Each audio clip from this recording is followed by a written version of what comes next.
Hello, everyone, and welcome to the Halloween edition of Cell Bowl 2022. We are here for our third episode in season 2 of Cell Bowl. And for those of you who don't know what Cell Bowl is, it's an NFL-style hematology competition where MLT students and MLT students and MLS students from NACLS accredited programs across the nation of the US are competing using the CellAVision app to figure out the correct identification of 30 cells within 1 minute. Now, if someone gets a perfect score, then it goes down to time. And this year we have made it so that we have a spreadsheet that calculates all of the scores into a time so that we can make sure that we're tracking those scores very well. So with me today is my fabulous and incredible Mr. Aaron Incredible Odegaard. How are you today, co-host? I'm incredible. Dun, dun, da, da, da, da.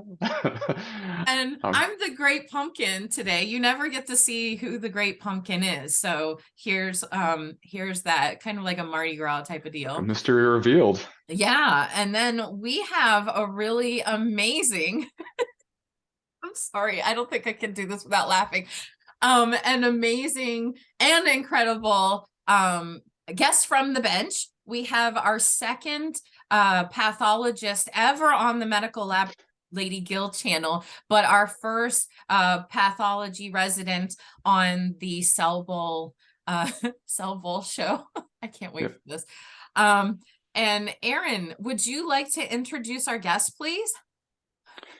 I would. He's amazing. He's fantastic. He's Dr. Constantine Kanakis, your local pathologist. Oh my goodness. So welcome, Spider-Man. How are you today? I'm good. Thanks for having me. A little sticky, but we'll talk about that later. Yeah, I got you. No, you're not. Go ahead. So we are actually covering megakaryocytes and platelets today in our tutorial. So we've got a lot of crazy sticky situations happening here, including our guest. Now, you all may have wondered why we did not have a released episode last week and why we don't have Melissa Norfolk on this week. Well, her and I were playing Cell Bowl together and we both had some crazy situations happening. There were injuries here and there. So you got to make sure to wear your PPE on the Cell Bowl field. I made it back. We'll see if we can find her at some point. Yep. Welcome back to the field, Coach Gill. Welcome back. Thank you very much. Thank you. A round of applause. Woo. So are you all ready? Ready for what? I don't know. Ready to fight some crime and Cell Bowl? Are we gonna have a blast? Yes. Oh my gosh, I can't see. I'm laughing so hard. Okay. So here we go. We're gonna bring it back to last week's my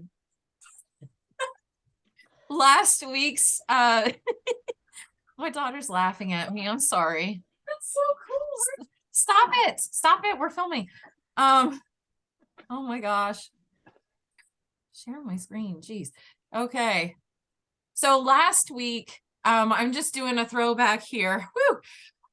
We wanted to make sure that you all remembered that no matter where you are in the lab, you need to collaborate with the other sections and benches in the laboratory. Okay. And Dr. Constantine Kanakis Spider-Man Kanakis is going to be talking about that today as well, moving beyond the bench and moving into the pathologist's office. So we are so excited to have that relevant perspective here today.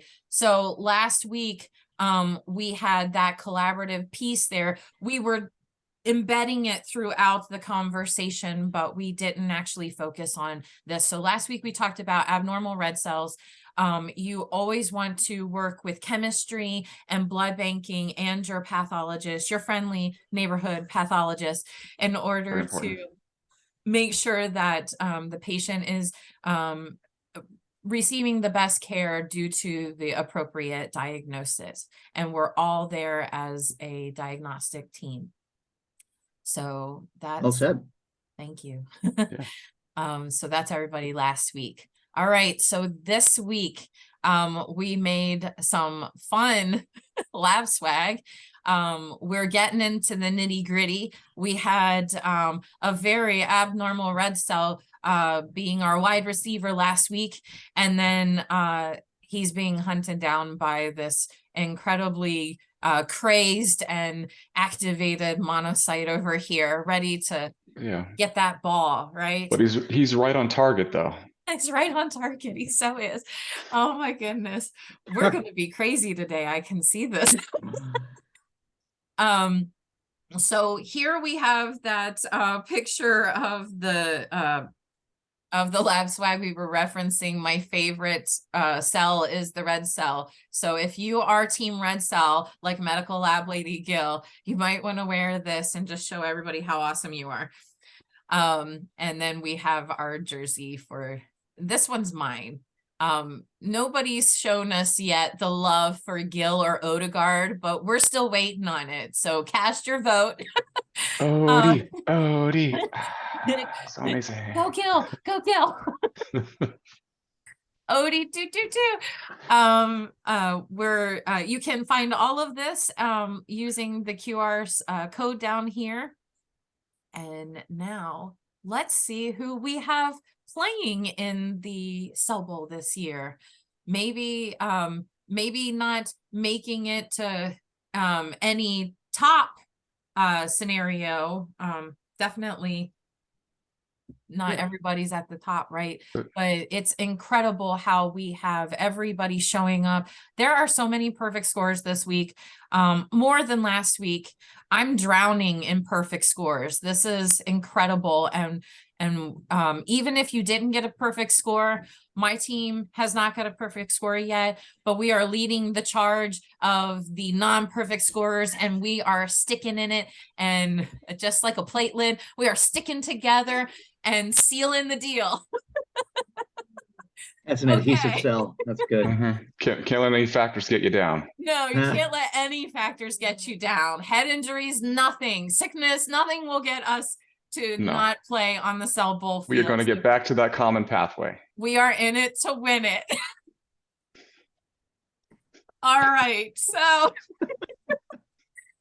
in the East, Aaron, do you want to start?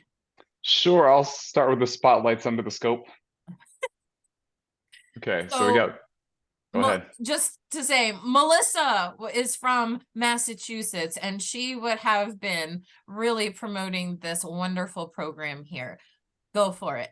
This was thought out. Okay, so we have Bristol Community College, and you can see their amazing students right there. Oh, I forgot you can't get it to do it when you zoom in. All right. Yep. So their students complete the CLS program curriculum at Bristol Community College in Massachusetts. They're prepared to work as modern clinical laboratories, performing wide ranges of laboratory procedures used to detect, diagnose, and treat diseases and health maintenance. They develop academic and technical competencies in major areas of the clinical lab, such as hematology, clinical chem, microbiology, and blood bank. So our local Bristol County and beyond. So they are touching their community up there, and affiliates provide these students the clinical experiences for them to become amazing medical laboratory scientists. So most of their graduates remain in the area working at their clinical affiliates and supporting their local communities and healthcare providers. So pretty awesome. And they are doing amazing in this heat as well. Will they make it to the playoffs? We don't know. We're not there yet. But it's anybody's game, especially we have week 4 that everyone will be playing now after this episode. And that will determine an average over the 4 weeks will determine whether the top two, which are the top two programs for the playoffs from Yep. each region. So It's still now anybody's differential. it really Oh, is. that was good, Aaron. We're reloading the idea of everybody going. I would love to go too, but instead we will be cheering you on, and we are so proud of all of you and everything you're doing. I just cannot believe all the perfect scores. It's a hematology world out there. You all are going to do amazing things, and I can't wait. Awesome. So we're Yeah. moving over to Indiana Yep. University, South Bend. All Yeah. these lovely, happy, smiling faces here. Okay. You want me to keep going? Sure. All right. So we are in Indiana now. So we're at Indiana University South Bend. They have a Bachelor's of Science in Clinical Laboratory Science at their university. It's only 4 years institution in North Indiana, so kind of an important one. Individuals may enroll as traditional bachelor's students, second degree students with a BS in science or healthcare field, or as an MLT going up to their MLS degree for completion. So there's always, you can always keep growing. The professional phase of the program is completed in 3 semesters with didactic courses and corresponding student laboratory courses in dedicated spaces. So these students complete clinical rotations in laboratories across North Indiana and Southern Michigan. So they accept 18 students, so pretty good size, each January, and as a fairly new program, often have open seats. So that means you need to apply if you're in the area. Look Do at those it. smiling faces. They're happy. They're doing a great job. This girl is encouraging Hawaii to come into Cell Bowl next year. We would love to have you. Yeah, hang 10. And aloha. So Aloha. here we've got the website, and now we're moving over to Kansas. So we've got the Midwest. These lovely ladies, I swear, all of the pictures that we get in from everybody, it looks like Cell Bowl posters. You know, all these wonderful smiling faces, and they are a team of 4, and they are coming out of Kansas. Aaron, do you want to continue? I'll keep going, yeah. So their MLT program is located in Southeast Kansas. It's nice, it's newly accredited with NACLs, and their students gradually increase each semester, so it's still growing. Placement rate is 100%, and they offer MLT courses on campus, face-to-face with instructors. Both the program instructor and program director are working medical technologist or medical laboratory scientist for many years in the lab. So the clinical applications can be brought to the classroom. So they've got tons of experience there, and it's growing. It's exciting. That is really exciting. I'm glad to see that we've got newly accredited programs on here, new programs on here. You know, it's great that we're getting that word out of how important the laboratory is and supporting our educational institutions. So well done, Coffeyville Community College. Thank you for bringing them on. All right, we are back to the East. I'm going to take this one because I've been seeing lots of wonderful tweets from River Valley Community College. You keep doing that. You're doing awesome. They are from New Hampshire, and this is one of the happiest groups that we get to see on the show all the time. That and Moraine Community College, I think it is. They are constantly having a good time.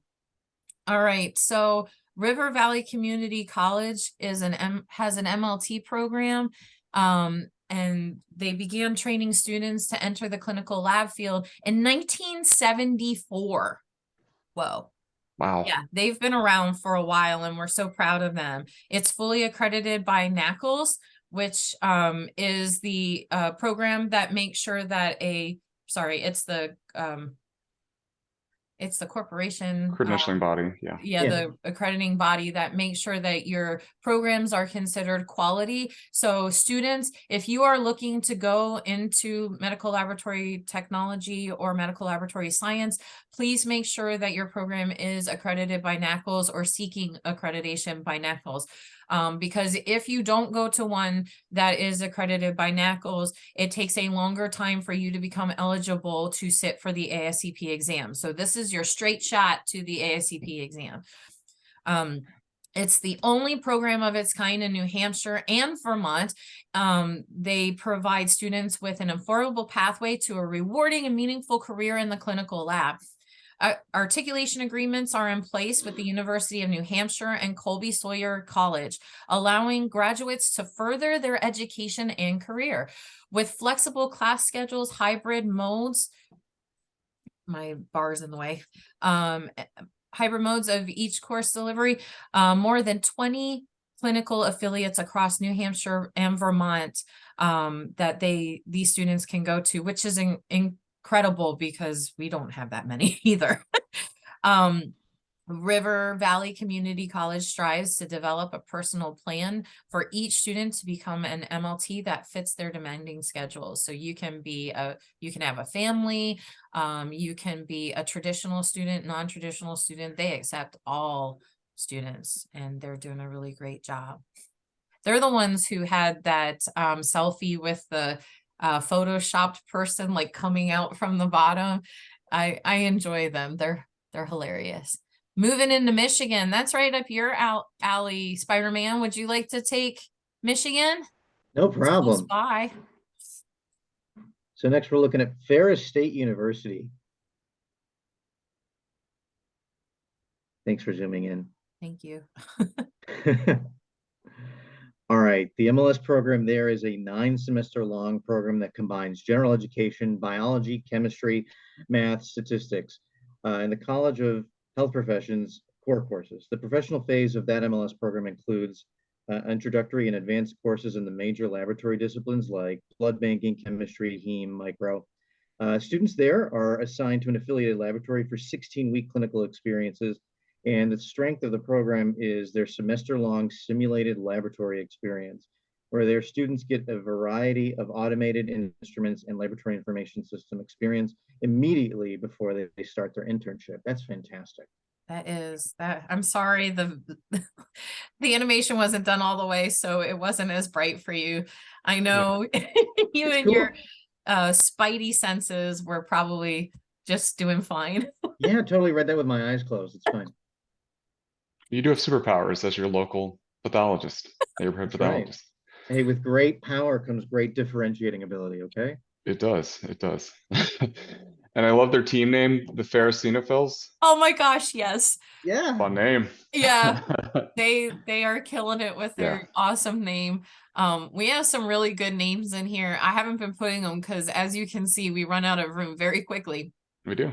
Yeah. Ferris State, not to be confused with ferric or ferris, which has different ion patterns, right? So I'm surprised we did not make up something with that. Come on. Yeah. Fe3+, what's up? Oh my gosh. Okay. For anybody that doesn't know what he's talking about, in the heme molecule, you have the iron and the iron atom that needs to be in a certain state in order to hold on to the oxygen so that it can carry it around your system and deliver it to your tissues so they stay alive. So well done. Thanks, Tiffany. Well played, doing some great stuff here. Thank you, Spider-Man. We're in South Dakota now, and South Dakota State University, Aaron or Spider-Man, if you want to. Yeah, sure. So back in South Dakota, the MLS program there, they've got a program that is in the Department of Allied and Population Health in the College of Pharmacy and Allied Health Professions. South Dakota State has the only university accredited program in the state and has 100% job placement rate since 2017. We've got a 100% graduation rate since 2018 and a 96% board exam pass rate since 2017. Those are great stats. SDSU offers a 4-year on-campus bachelor's program and online upward mobility program. for those MLTs considering going to an MLS, and a hybrid 16-month accelerated program. The hybrid phlebotomy certificate is also offered. Important stuff. So if you are interested out of high school, getting into the laboratory, phlebotomy is a really great way to go. There are a lot of opportunities there, so you can get your foot into the lab. And they, phlebotomists are the laboratorians that patients see. So you are the ambassadors to the laboratory, and you are what makes it so that the diagnostic tests go correctly or not, because it's all about the specimen integrity. So phlebotomists are one of the most important laboratorians out there that help us do the great job that we do. Again, if you are interested in a phlebotomy program, you want to make sure you go to a NACLS approved program, and you can immediately jump in there and take your ASCP PBT, so phlebotomy technician certification. And from there, sky's the limit. Who doesn't want to be surrounded by butterflies all day? Yeah. Oh, yeah. I have lab swag that says it's all coming up, rainbows and butterflies. Oh. And it's got the phlebotomy rainbow. Yeah. So for those of you that don't know what we're talking about, the phlebotomy rainbow, each of our venipuncture tubes has a different color top to remember. Visually, it makes it easier to see what it is you're doing and make sure you don't make any errors. And then butterfly is a type of venipuncture needle that it has a smaller gauge, so that means a smaller opening throughout the needle, and it can be used for people who are hard sticks, meaning they have rolling veins or they're dehydrated, or have other scenarios that make it hard for phlebotomy. So anytime that you have a situation where maybe the nurse in the ER can't seem to get the stick, they call the phlebotomist, because the phlebotomists are the expert blood drawers, and we salute you. Thank you. You are incredible. You are incredible. And facing amazing. Those patients. Yeah. Yes. And we couldn't do what we do without you. So thank you. Okay, so we are going back over to the east. We are in North Carolina with AB Technical Community College. That's in Asheville, North Carolina. They have an amazing program there as well. Get to see this lovely, happy, smiling team. We've got some really good numbers in these teams as well. So the AB Technical Community College's Medical Laboratory Technology AAS degree program serves the Buncombe, Madison, Haywood, Henderson, and Transylvania counties in Western North Carolina. Yeah, blood. That was you. That was you. Our students learn from highly educated and experienced faculty, attend clinical rotations in over 14 facilities, which is incredible. I don't know how come we're getting all these facilities. This is great. Students are able to get experience in reference laboratories, small community hospitals, and large trauma centers. And that's the gamut. You know, you're doing everything. You get to figure out what kind of culture you want to work in after you graduate. Their phlebotomy program is ranked number 2 in the nation, and their MLT students are taught phlebotomy by a seasoned professional with over 30 years experience in the field. First-year courses are offered on campus, while second-year courses are in clinical rotations and in and around the Western North Carolina area. Their students graduate with 1 year clinical experience and are recruited by hospitals from all over the country. They currently have a 100% pass rate for the ASCP Board of Certification exam for the last 15 years. Whoa. And then 100% employment rate. Getting choked up. It's amazing. It's very emotional. Yes. You're just aggregating all over the place. So their Don't be website satelliting. is right here. And then we're moving back over to Michigan if Spider-Man wants to I hit got you. that program. Oh, So this is MTU, Michigan Technological University. Ooh, I'll wait for you to zoom in.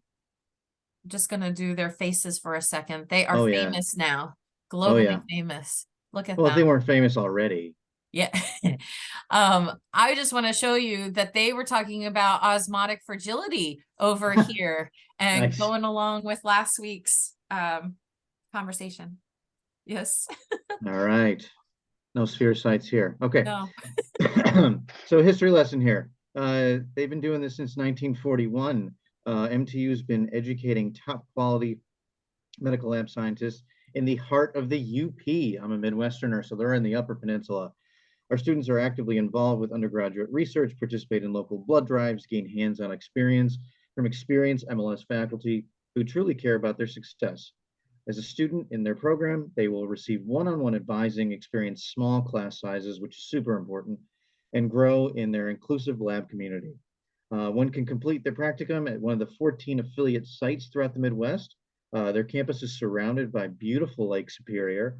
There's skiing, snowboarding, hills, and plenty of trails to hike and mountains to bike on. If you're interested in becoming a medical laboratory scientist in a tight-knit community and love the outdoors, MTU is the place for you. We are educated to participate in the Cell Bowl for the first time, they say. Go Huskies. Go Huskies! There you go. So when we get to the selfie slide, it's so funny because you can see where the fall weather has hit, and then we've got California out there in shorts. So I bet it's getting nice and cool up there in Michigan. Thank you for your contribution. You all are doing awesome. If you are interested in going to this amazing program, there is their website.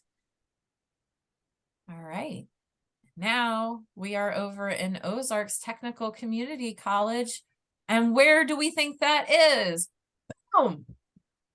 In the Ozarks? Yeah. Oh. Thanks, Spider-Man. Got you. You are full of information today. I love their picture. All right. So Midwesterner, here we go. All right.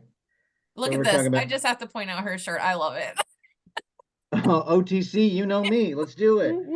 MLT program there prepares students to understand the blood's function, test cellular components, analyze data on diagnostic procedures, identify and handle microorganisms in the clinical setting, and develop phlebotomy skills, and much more. Their coursework is a blend of classroom and clinical learning, with instruction taking place on the OTC Richwood Valley campus. Program graduates receive an Associate of Applied Science. Their graduates work in a variety of healthcare settings, including medical laboratories, crime labs, blood banks, vet labs, medical equipment companies, and I'm assuming much, much more. Very cool. Yeah. Did someone say crime? Have you worked with them yet, Spider-Man? In the crime lab? I'm going to just assume I have.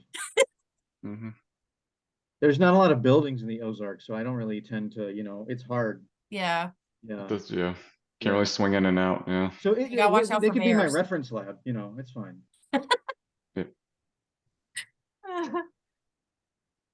All right. Okay, heading back over to the east, upstate. It's New York. New York. All right, and this just looks like such a beautiful professional photo. They look like they should be on a poster. All right, Aaron, you haven't gone in a while. I have not. Tell us about New York. I will. So this medical technologist program or medical laboratory scientist program develops, performs, supervises laboratory testing that is used to diagnose and treat disease and to provide vital data for research studies. So graduates of this program are eligible to apply for a New York State licensure, which I heard is pretty hard. It's good to have. Graduates are eligible to sit for the national accrediting examinations given by the Board of Certification through ASCP. Their program is located in Syracuse, New York, and is a hub for college and medical students. They accept 20 students a year allowing for more intimate class sessions and interactive labs. Their campus boasts new student laboratories and on-site clinical rotations. So, great place to be. Yeah, and they look like they know what they're doing. Mm-hmm. Here's 20 their slots. website if you Yep. would like to go there. We have a good friend. I have a good friend on the hematology board of certification exam committee, and she was the program director for 30+ years of Upstate. So you know it's a good program. All right, back to Michigan, Wayne State University. Hey, Wayne State. All right. Here's another program from Michigan. We'd like to welcome them. They're the Clinical Laboratory Science program at Wayne State, located in one of the world's leading urban research universities. That program delivers a quality educational experience that helps students gain the knowledge and skills needed to excel in the careers in the clinical laboratory. The program has a reputation for producing well-prepared healthcare professionals, and their graduates are in high demand. Look at them. They look like they know what they're doing. They do. They're already in the lab. Look at all those venipuncture tubes and everything. Can't ignore the PPE. Love it. No, yes. Theme Keeps of you the day. safe. No cell bowl injuries. Not Hey, allowed. does this count as a face mask? No. Oh. Tiffany's like, no. Not quite. Safety fair. and security. You got to be Just able to. protects your identity. That's right. Oh, wait, no. Oh. It says it on your Zoom. That jig is up. Everyone We knows know who you are. Yeah. Oh, there we go. That'll safety work. first. Yeah. Safety first. You just need some eye protection now too. You got to ask Tony Stark for that. You know, he could whip something up for you. There you go. There you go. Looking good, Spidey. I know, Looking that looks like a good. blind Spider-Man. All right. We are over in Montana State now. Oh, Big Sky. They've got another beautiful picture. You know, these people already look like they're professionals, and they should be in a magazine. Yeah. Right? Okay. Do you want to take this, Spidey? Sure. MSU, not to be confused with crystals, we'll talk about one day. Home to the Montana MedLab State program. MSU is located in beautiful Bozeman, Montana. The MMMLS program is the only NACLS accredited MLS program in the state of Montana, which is a pretty big state. Yeah. They have an excellent graduation and board of certification passage rates, and they invite folks to see what they have to offer, which looks like a lot of promising content. Absolutely. Yeah. Did anybody watch the episode where Sheldon goes to Bozeman, Montana? No, I have not. I missed that one. It was pretty funny. But he went there because it was supposed to be the friendliest place in the United States. So if that's really true and you want to go to the most friendly place in the United States, hit up Montana State University and their MLS program with that website right there. Yep. All right. Now, thank you all who are participating in those 12 programs that we highlighted this week. Those are not the only programs in this competition, but those are who we are highlighting today. It is not in any order to tell you who's doing better than whom. That's what I was trying to say earlier, and then I kind of flubbed that up. All right. So Tiffany. Yes. Are you ready? Am I ready for what? Are you ready to cell? Yes. Woo! It'll be a blast. A blast. Mega carry blast. A mega carry blast. So this week, I know that it does that, and I don't like that, but I just wanted to show you that we've got all of these perfect scores in the red. 69, basically 70% of the scores in this entire week's competition were perfect scores. What is happening? I just don't know. Man. I don't know. you know, how they're doing so well. There's got to be some off-season practicing, and I encourage I mean, that. yeah, That's amazing. No, the These- randomizer just gave them 30 neutrophils in a row. yeah. I mean, all these teams are clogging up the competition, so Yeah. Sticking together. sticking together. So we have 30% of the teams that did not have a perfect score, and you are in great company. My team was part of the those teams, and we are all still doing great. This is a very wonderful high intensity competition, and even though you don't have a perfect score doesn't mean you're not doing great. We are seeing some really wonderful scores here, and can't wait to see you on the bench. All right, so let's zoom out. And out of the West, we had 6 out of 7 teams submitting a score this week. Out of the Midwest, we had 29 out of 31. That's an increase from last week. So everybody's making it to the field. This is great. And out of the East, we had 44 out of 49 teams make it to the field. We did have a few teams that pulled out, but we're still going to have them in the scoring so that you just know where they stand in case you were rooting for them. All right. So in the West, we've got the University of California Irving CLS training program is outstepping California State University of Los Angeles and Dominguez Hills only by a couple of seconds. This is ridiculously close. I don't know how they can stand it. I would be falling out of my chair all the time trying to beat these people. These are awesome scores. Then we've got in 4th place, we've got Eisenhower Medical Center, also in California. So the California State is really living it up out there. They are enjoying the weather, and it really shows on this scoring platform. All right, they're followed by Heritage University, the only one representing Washington State. Woo, woo. And they made it just under a minute. And then right behind them is Alaska with not a perfect score, but almost. It was like this close. And so they are doing amazing. And it is their first time in this competition this year. So thank you for coming. You're doing an amazing job. Number Good job, 6 Vitamin in the AK. West. Yep. Yeah, woo. And then Portland did not submit a time, so that is where they got a 90 there. All right. Gotcha. So again, that's that calculating of the time out of the submission. Okay, so going to the Midwest, we've got Spidey, who I think would like to take this. Totally. Sorry, I can't see in this mask. Enhance. Yeah. There we go. So, oh man, another close competition. So we've got first place. I'll just start with MSU. Folks, not with gout, different problem. 24, great score, leading the pack. Followed super closely by Southeast Community College at 25-13. And then number 3 is so close. You're all by 1 second or less. Yeah. We've got Houston Methodist and then Northern Illinois a little more behind. And as we go down the list, we've got people that are just so close and just under a minute. It's fantastic.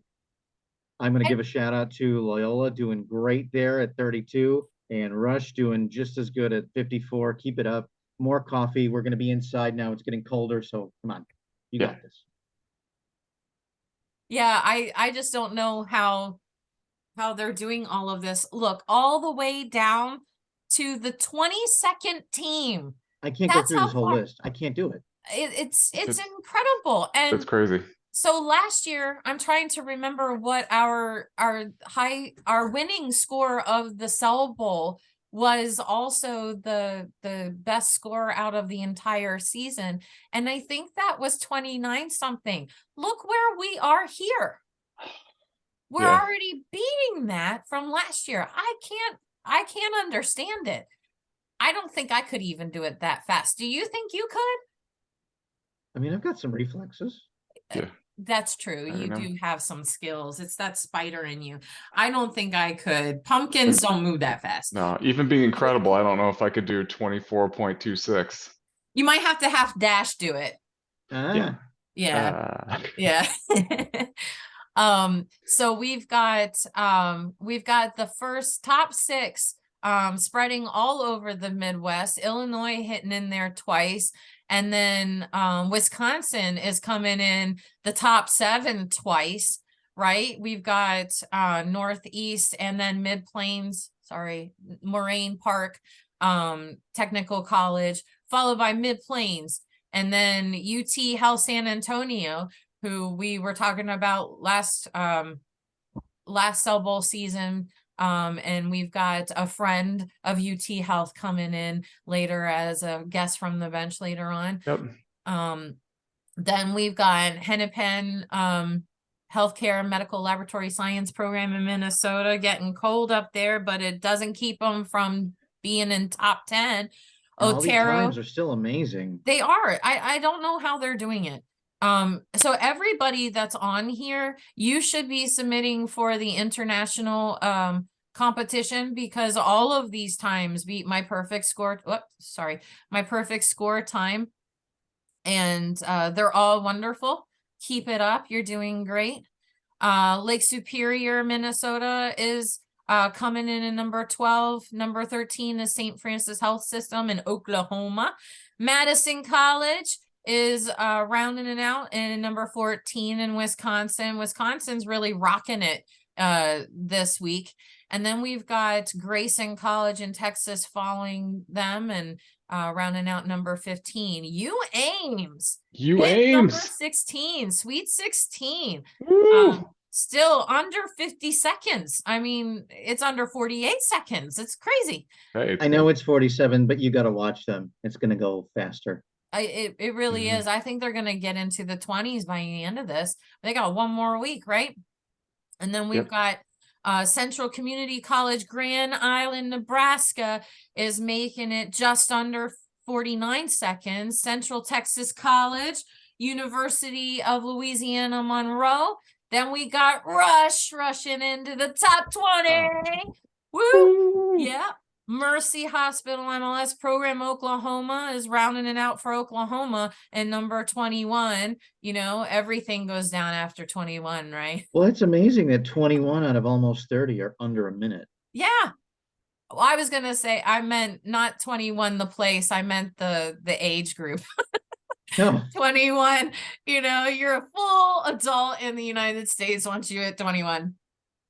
Then we've got the non-perfect scorers still having incredible scores here, and you're hanging in nice, really great company with St. Paul College in 22.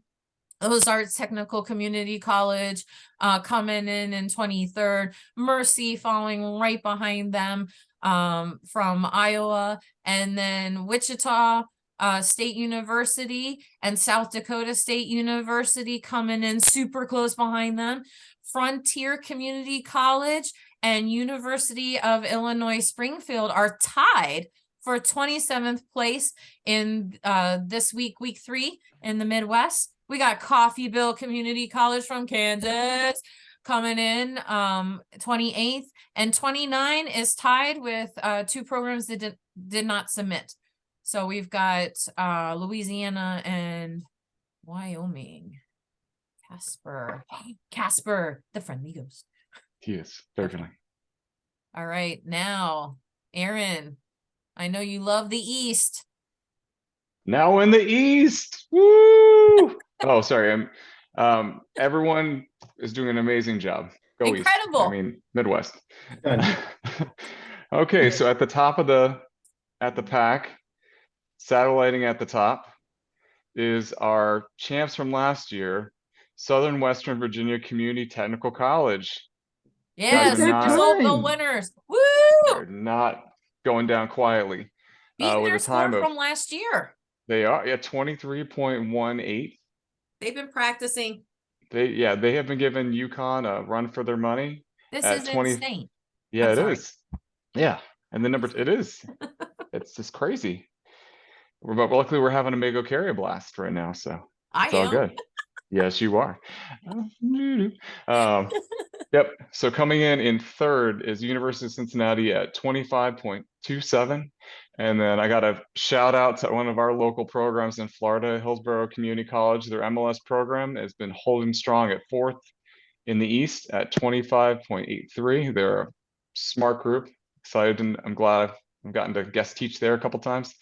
Murren Technical College in Ohio, 28.8. Woo! I don't know what's it. Yeah, it's in Ohio, the Ohio. Yep. AB Oh. Tech. Community Aw. college. Yeah. Oh, meow meow. I didn't mean to interrupt, but she did. Yep. See, you I can't didn't think keep it. spiders like cats. I make exceptions. Yeah. Pulled her out of the tree. Pulled her out of the tree. Oh, that's Right? right. Didn't Just he? like these amazing teams pulling out wins. Clark State College in Ohio is 30.06. We got one of our featured schools, Bristol Community College, an MA at 34. Good Samaritans rounding out the 10th place spot on the field in Indiana at 34.28. But you can't count these other perfect scores out in the bottom part of the 10, like Wainwright State in Ohio again at 35.05. Bowling State rushing the field again at 36.06. Then we got McLeod University, Medical Technology, South Carolina at 36.23. And then rounding out 15 is Mercer County Community College in New Jersey. Woo! 37.4222. And then we got Old Dominion University in Virginia at 37.996. Yeah. It's like when you're trying to pump gas, you want to stop right at 40. Yeah. Right there. Yeah, you got to get it right on the dot. But and these teams are crazy. And then Michigan Technical University, one of our other featured schools, is 38.37. And a shout out to Florida State College at Jacksonville, my local Baptist team dream team. Hey, We are dream. Woo, we are going strong. Very proud of you guys. 38.85, those high scores. You guys are doing great. And then AHN St. Vincent's School of MLS in Pennsylvania at 38.96. And then rounding out the top 20 is Georgia State University, Georgia. We just had our Florida-Georgia game, so I can't reveal who won that. You'll have to look it up. We just did. It looks like Florida did. Just by a couple of seconds. Just by a second. Yeah. I know, rounding it out at 39.07. Look at this. I just want to go back and look at the top for a second. We've got, so Ohio has the most programs in the competition this year, right? And there are 9 of them. 1, 2, 3, 4, 5 of them are in the top 12, in the top 15. It's crazy. And then are they taking it at the same time in the same room? I don't know. We got to check those IP addresses. To figure that out, Spidey. And then West Virginia. Oh, West Virginia. Did they do it? Did you figure it out? That was fast. Not the flash. When you swung out and swung back. We have 2 out of West Virginia this year, and both of them are battling. It's a civil war in that state, battling and hashing it out, and they're making out that top 15 as well. So this is crazy. We've got Florida trying to outdo each other as well. We've got South Carolina as well. And it's just anybody's game, and it doesn't matter if you're in the same state. They don't care. They're like, we're gonna do better than you. Let's go. Let's represent. Hey, so Coach Gill, do you want to walk us through the rest of the East? Yes, I would love to. We stopped at 20, correct? Yeah, we're all right. So we are down in Ferris State University in Michigan. Coming in with 40.84 seconds. Boom, boom, boom. Indiana University South Bend is right after that. I think they love each other so much. We've been highlighting them together, and here we are again. Guthrie RPH Medical Laboratory Science program in PA is coming in right under 45 seconds. George Washington University in DC. We've got a lot of love for them. They're one of our affiliates over at the College of Southern Maryland. They're coming in right under 46 seconds. University of Vermont showing up for the state of Vermont with the 25th, the top 25 in the East. Congratulations. Columbia State Community College in Tennessee is coming in at 53 seconds. We got Cleveland Clinic School of Medical Laboratory Science, again in Ohio. They're coming in at 53 seconds as well. Look at that. It's behind the decimal place that they're separated. That is insane. Those are some pretty significant figures. Yeah. That's true. Yeah, there's plenty of intrinsic and intrinsic pathways to make it to the common pathway. So we'll see how our teams do. Oh man, they must have a protein-rich diet. They're clotting like crazy. We've got man, look at this cascade of jokes. Continue, please. Yeah.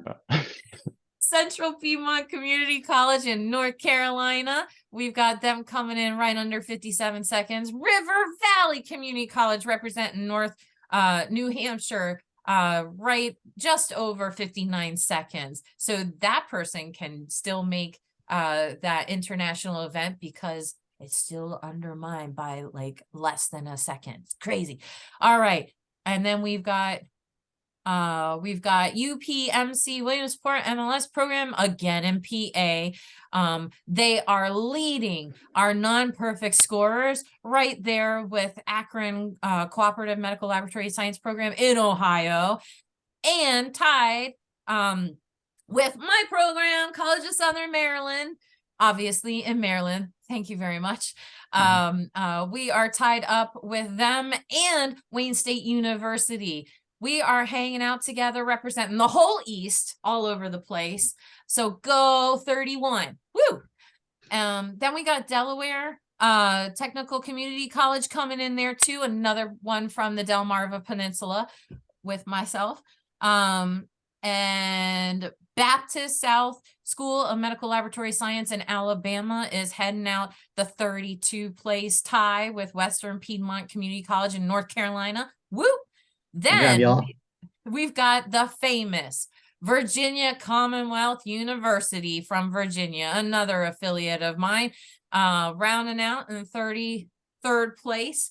Our previous ASCP president came from Virginia Commonwealth University. Woo! Good. Producing really great, shout out, right? Yeah, Dr. really Sanford. great graduates. She did MLS into pathologist, just like Dr. Kanakis here.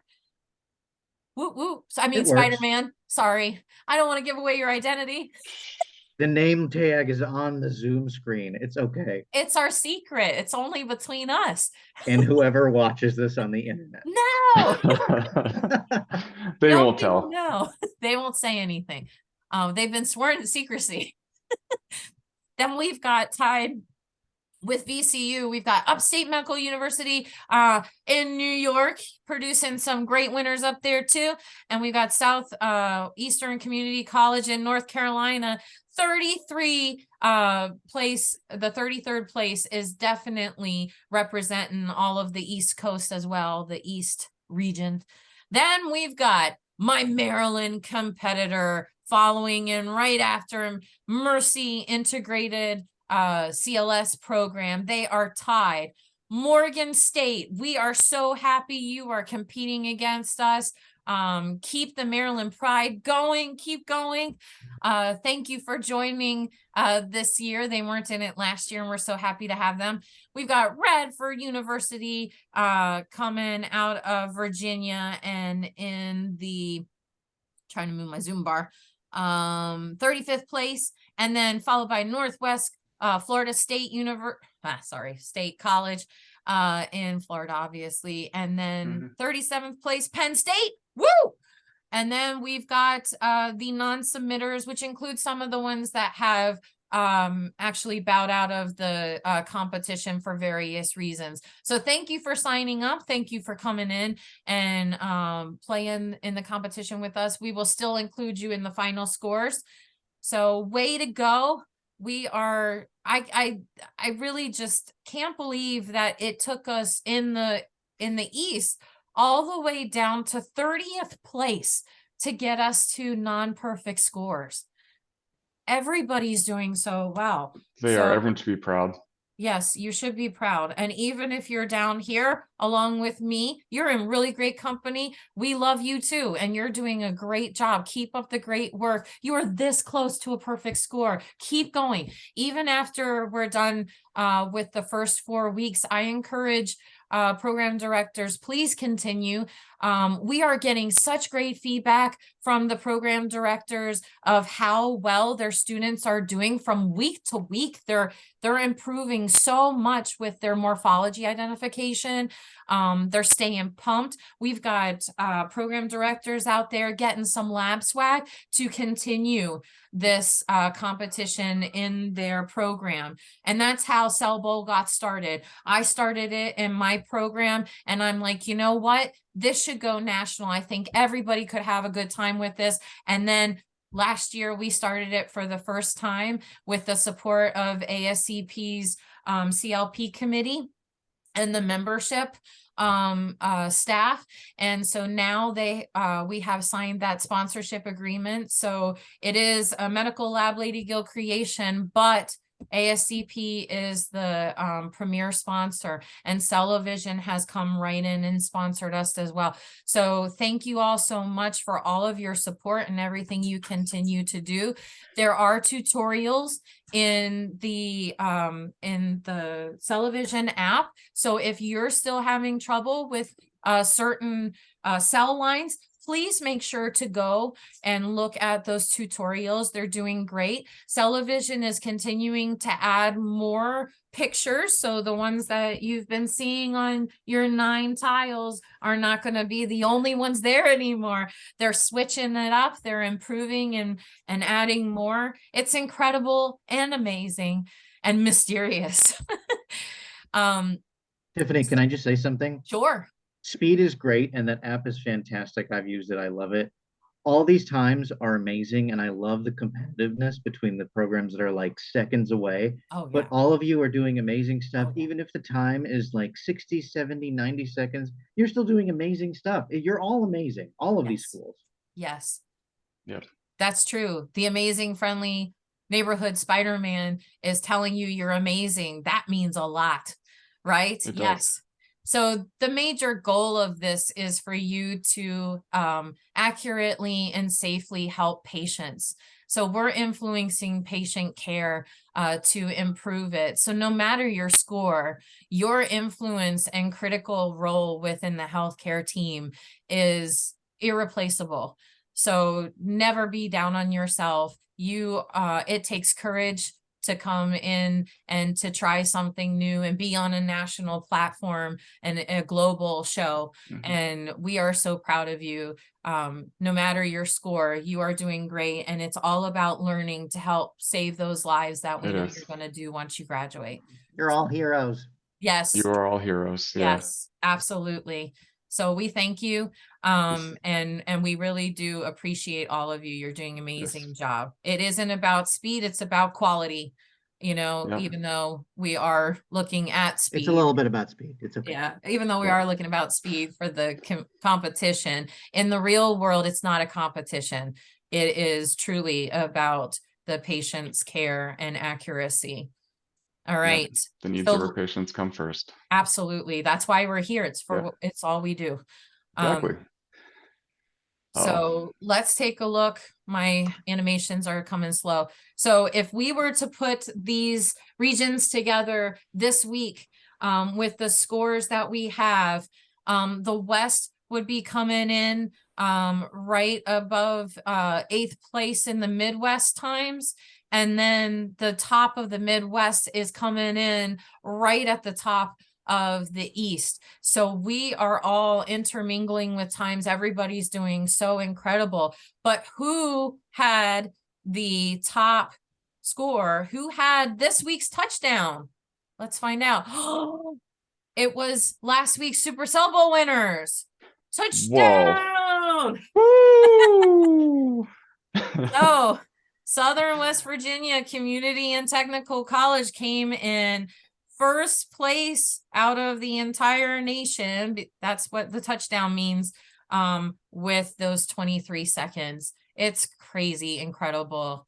Great job. And we're also hearing information from program directors that you all, not just Southern West Virginia, but you all are already being bidden over by the affiliates. They want you to work for them. This competition is saying, we want them. Let's hire them now. So you all are getting jobs before you even graduate, just because of how incredible you are. This is great. Aaron, do you want to speak to that or anything? Nice.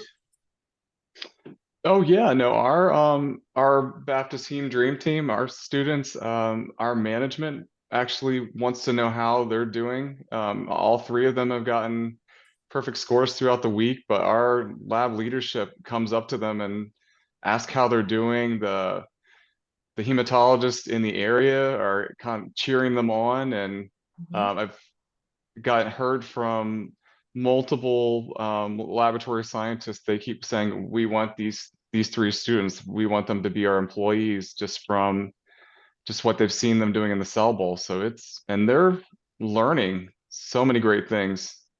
So That's amazing. yeah.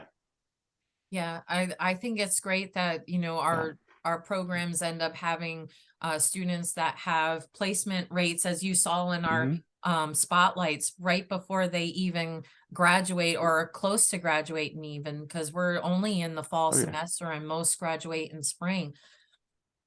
So the College of Southern Maryland held a blood drive on Friday, and the Cell Bowl was a great talking point. We were teaching the donors about what happens with their blood donation. We sent them to the Medical Lab Lady Gill channel.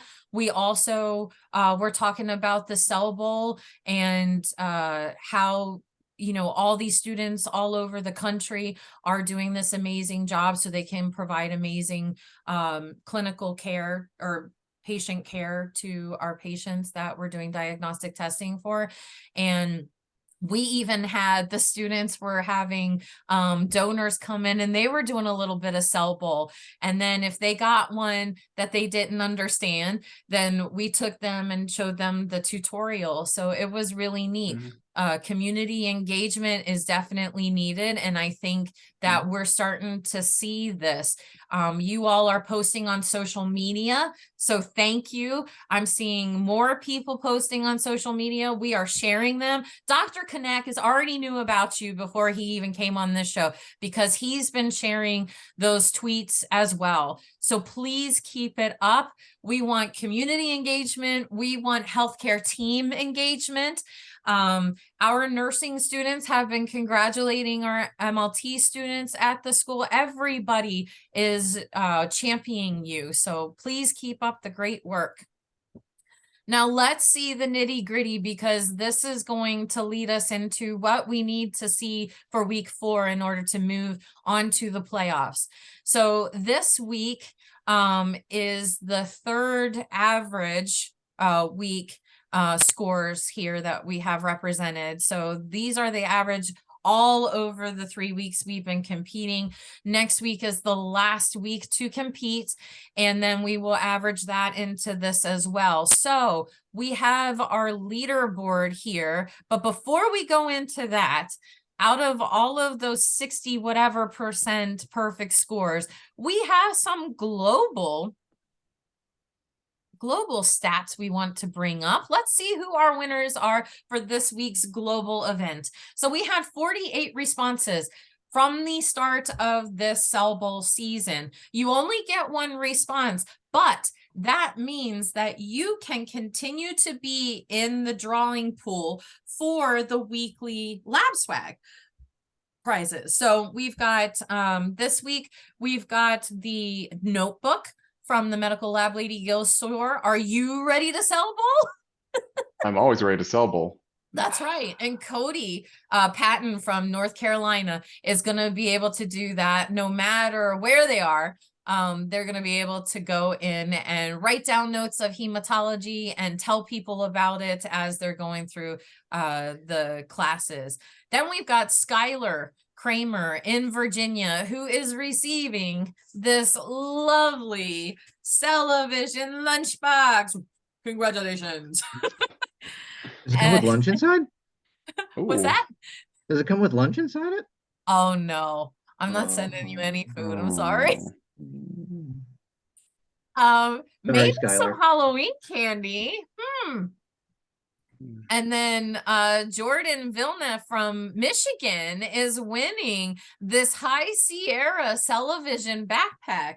And I would have to get out of my seat to go get it. So I'm not going to do that. But it's a really nice backpack. We are really making sure that they are prepared for class this week and ready to go and get all those hematology and MLT and MLS courses done. All right, so leading in the West, we've got California State University from Los Angeles, and they are just making it in front of the University of California, Irving CLS training program. I love it when he swings out and comes back in. And they've got a 39-second score as well. So it is under a second difference between these top two. And that's their average score, their average time. Eisenhower is following within around 20 seconds after that. Then we've got California State University, Dominguez Hills, 54 seconds as their average. And then Washington State's Heritage University is coming in right behind them, just under 62 seconds. And Alaska is slightly trailing right behind them. So again, these are averages. California seems to be taking it so far throughout the weeks, but Alaska, you still have the possibility. Don't count yourself out. All right. Since Spidey is fighting crime for a second, we're going to go ahead and go to the East to see how the average leaderboard is over here in the East. Aaron, do you want to go ahead and take us into the leads here? Yeah, I'll walk us through the top 10 and kind of see how things break down. But yeah, currently in the East, UConn is holding first place by a little bit with an average time of 26.51. You can do it. You can do it, yes. And so can University of Cincinnati in Ohio, 27.59. Our reigning Super Cell Bowl champs, can't count them out at this point. Southern Western Community College, Technical College, 28.38, and then Hillsborough is running out the fourth place position. And you can kind of see how close it's getting in the East with the rest of our teams in the top 10. And then look how close the scores are between 1 and 25. It's crazy. So look how close things are. So it's ridiculous. Yeah, it's all clotting up here. It is. We're excitable and we're sticking together quite literally, because you see all of these, it's a fraction of a second that they're differentiating. Yep. So we've got some really amazing scores. We're not going to go through all of them because we did that with the weekly, but find where you are and keep on going. If you do not make it to the playoffs, that's okay. Keep on playing. Keep on playing. Keep on learning. Keep getting better. Okay, so the alter ego of Spider-Man is back. Dr. Kanakis is back, and he's gonna take us through a little summary of the Midwest leaderboard here for the average of 3 weeks. Absolutely. We have a really, really close tie in the beginning. It's like milliseconds apart. But Southeast Community College is in Nebraska is leading at 29.36333, repeating, I'm sure. I'm back to talking about MSU in Montana again at 29.47, really tight. Northern Illinois University, which I've seen plenty of times in Cell Bowl for years and years, doing great at 34. Wisconsin again, representing Midwest schools, Northeast Wisconsin at 38. UT and Loyola, 1 second apart, and the 39.40. We start to build up after that. Loyola, come on, you guys can do this. And then we go to Texas, Nebraska, Wisconsin, Lake Superior, all in that 41, 43 range. We're starting to get the upper 40s with Lake Superior and University of Louisiana. Hennepin and Rush is in that 51-second 3-week average. So we're starting to get closer and closer to 60. We have about 6, 7, 8 schools that are super, super close in 57, 58 seconds. UAMS leading at 52, Central Community, Grand Island, Madison, Grayson, Otero, Mercy, St. Francis, all at 57, 58, super, super tight there. St. Paul at 63 in our increased scoring times. Mercy, Wichita, absolutely perfectly tied. South Dakota, Springfield, Frontier, Coffeyville, getting up to 71, and then Central Texas, LSU, Alexandria, and Casper in the upper end of that. And this is average. Do you see how 333? Right? And then these are exactly the same, and that's an average? What? That's statistically very uncommon. Amazing. Amazing. So yeah, I thought that was neat too. I was like, wow, 333. So yeah, we are looking at some major contenders here all throughout all of these parts, and the West is doing amazing too. You know, we are seeing some incredible scores that are so close, even throughout the regions, across the regions. So what we want to see right here, and what we want to talk about is if we were talking about who is going to make it to the playoffs at this point in time. Remember, it's the top 2 of each region for their average time. So far, if we were going into the playoffs this week, it would be from the East, University of Connecticut and University of Cincinnati. So we got Connecticut and Ohio. Connecticut has never played Cell Bowl before, and they have come on strong. They are not given any mercy at all. Mercy is another team. But they're coming on so strong in this competition. It's incredible. And then we've got the Midwest has Southeast Community College in Nebraska, just edging out Montana State University. And I think it's because they got stuck with those crystals. You know, they're moving a little slower, you know, your knees hurt when you got them. It'll do it to you, yeah. They haven't fully polarized yet, and that's what I think is going to take them over the top. It's very polarizing.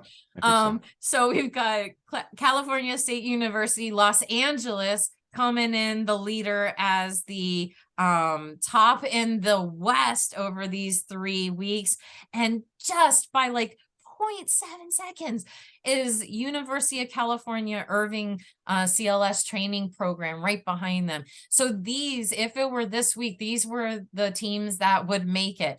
That doesn't mean that that's what's happening next week.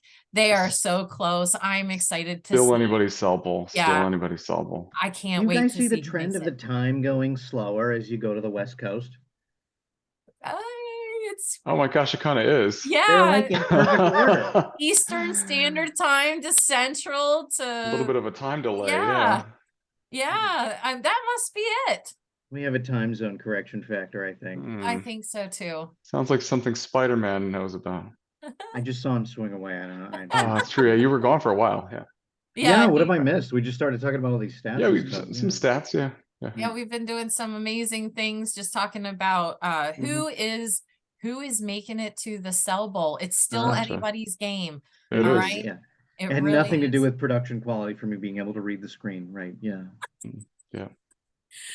All right. So last year we talked about the normal maturation, adult maturation of megakaryocytes and platelets. And we know that platelets are the cytoplasm projected slouging off of the megakaryocytes from the bone marrow. And we talked about those projections and how that was really neat. And that's how the platelets get their microtubules inside and their structural components. And so this year we're talking about those conditions that we had on the right there of that last poster.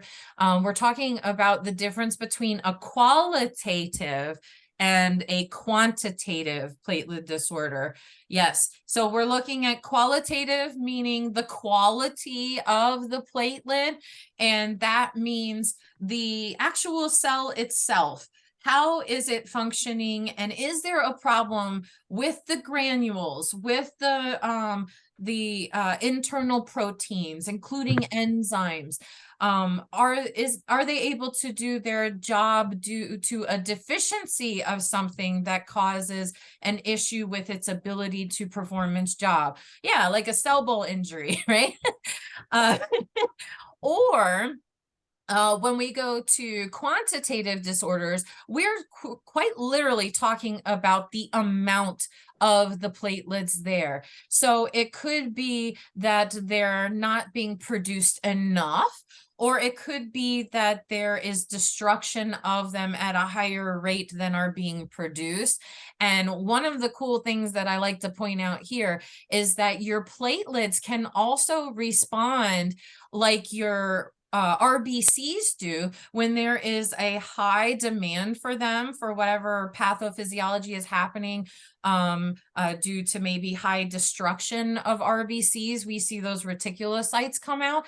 You can have reticulated platelets, they're called stress platelets also, that can show that the bone marrow is really trying to compensate for a lack of platelets as well. So that's what we're going to get into. At the top of each of these is a description of a generalization of these types of categories.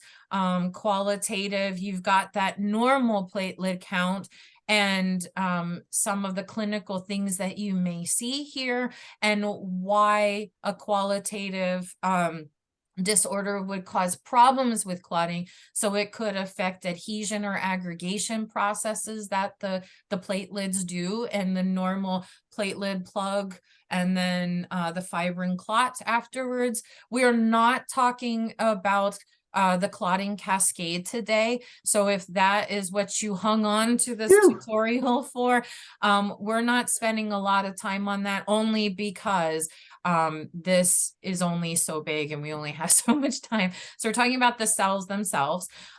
When you look over to the right here, if I zoom in, our faces are going to be on top of it. But if we zoom into the right over here, we've got the morphology abnormalities that you would see on the peripheral blood smear if you're doing a review, a heme review, looking at the slide. And we've got it by what kind of things you might see, and then it gives you a description of what that means, and then it might even point it to a condition that you see over here. So that's how you look at this this poster, and we've got some examples here in these pictures as well. So I'm going to turn it over to Dr. Spidey Kanakis, and we'll go ahead and start talking about some interesting things here. Sure. I'm going to go through this just for completion, but then I have a way that I usually kind of summarize platelet problems at the end, and I think it'll be a good wrap up. So we'll start with qualitative disorders, and we'll just go through that. Basically, just like Tiffany said, qualitative disorders are when platelets aren't doing their job properly. This isn't a problem of not having enough platelets. Your reference range for platelets will be fine, but you'll still have all the symptoms clinically of bruising and other bleeding problems. So you can affect two things for platelets most of the time. It's aggregation or adhesion, right? And those are two different protein connections that we'll talk about in a second. But for aggregation, I want everybody to remember that Fibrinogen is involved with the GP2B3A connection. That's an integrin protein where that complex forms to connect platelets together to aggregate with fibrinogen. There's also adhesion, where GP1B and then 5 and then 9 connect to von Willebrand. That's adhesion there, right? So you can have acquired von Willebrand or congenital von Willebrand. There are different types of von Willebrand. There's a good example to show how different labs can trigger you to think about different things, especially when you have a requisition that ends up going to path review, which is where I talk about stuff. So in the platelet aggregation classification of diseases, you'll see things like Glanzmann's thrombocytopenia, acquired von Willebrand, and other disease-related stuff. In platelet adhesion diseases, you'll see things like Bernard-Soulier, again, von Willebrand, acquired neoplastic processes that affect the platelet quality, other diseases that affect the blood components that platelets need, and more. Platelets actually, as you reviewed last time, have granules inside them with different things, and there can be problems with the dense granules or the alpha granules.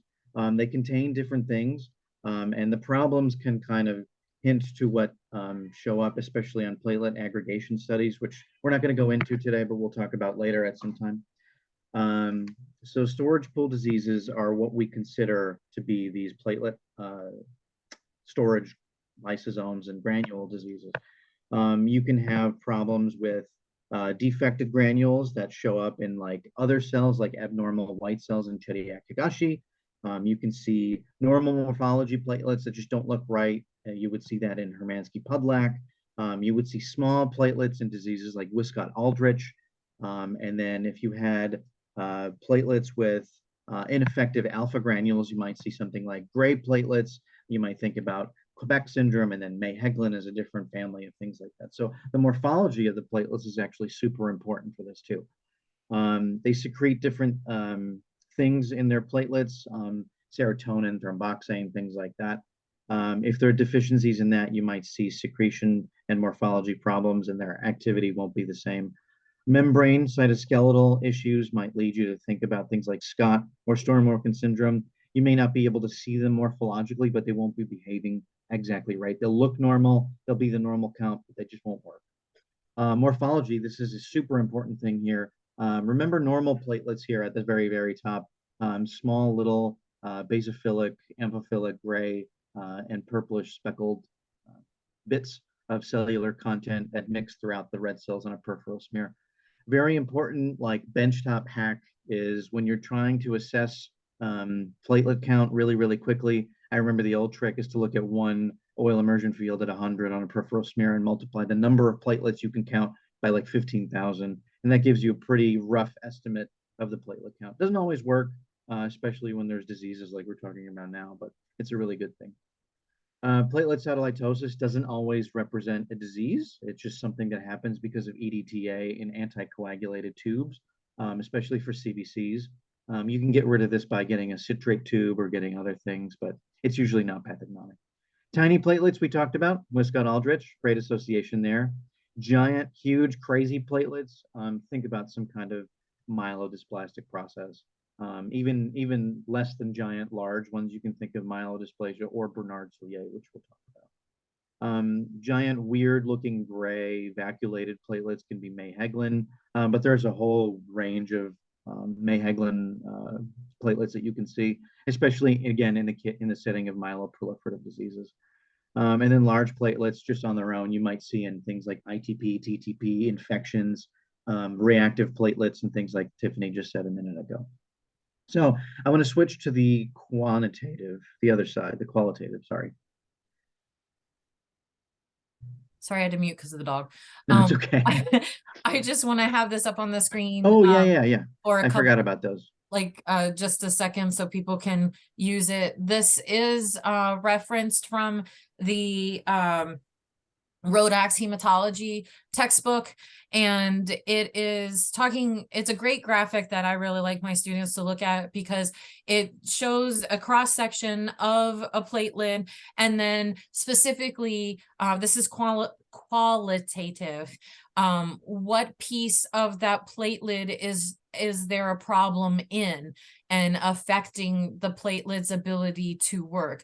So you can go around all of these and reference the things that we had just listed there, and Dr. Kanakis was talking about. You did a great summary. I was so really excited about how you're doing it. Very well done. Thank you so Good. much. So I'm not just done getting yet. some screen time right there. Okay, and now we are going over to quantitative. Yeah.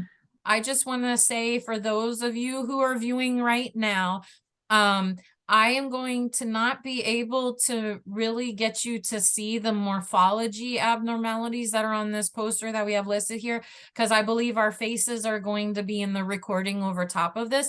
So we will go over it. So please don't fret while you're watching the video that you can't see it. All right, back to you, Spidey Man. Thank you. All right. Again, back to that photo with the granules and all the features of a platelet, Tiffany. That's a great picture. Understand that those are the associations for the diseases we're talking about in qualitative problems. A structure and function is a problem and it is not doing its job. There are other things that are on platelets too. There are even like blood group antigens and other like transmembrane proteins that aren't important for this, but there's just tons of stuff in platelets that we need to be aware of. So it's excellent.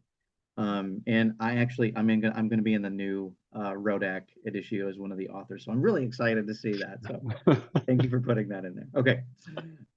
Quantitative disorders. Yes, these are also super, super important. And they're usually going to be a little more clinically obvious, right? They're going to be a low or high level of platelets or destruction of platelets, something less than 100,000, a problem with production, a problem that platelets are getting destroyed or whatever. It could be artifactual. It could be just because you made the slide poorly or there's a problem in the specimen.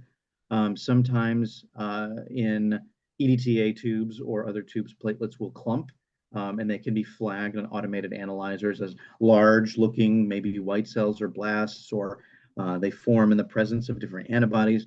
Again, you can get rid of this by getting the same blood in a sodium citrate tube that prevents the clotting because of different mechanisms of anticoagulation. But let's talk about stuff with decreased production first. Okay, so you can have congenital or acquired. Congenital is usually some kind of disease base. We talked about May-Hegland, we talked about Bernard-Soulier a little bit. But again, other things like Fanconi anemia can just have pancytopenic effects. Different malignancies can affect all cell lines. Wiskott-Aldrich has a problem with dense granule formation.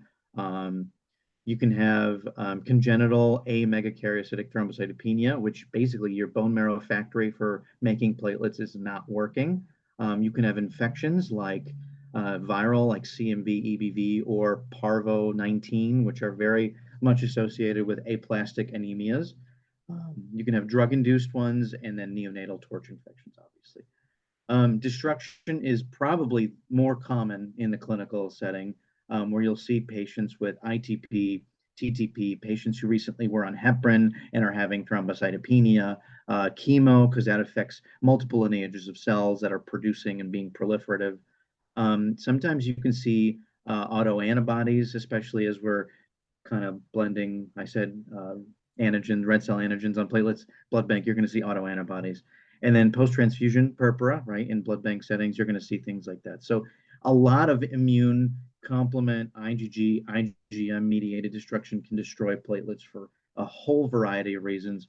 In other immune or TTP, you'll have defects in certain proteins, like ADAMTS-CS13, which is involved in platelet function, which can destroy platelets as well. And then you can have non-immune versions where you have problems with sequestering platelets in the spleen or other places.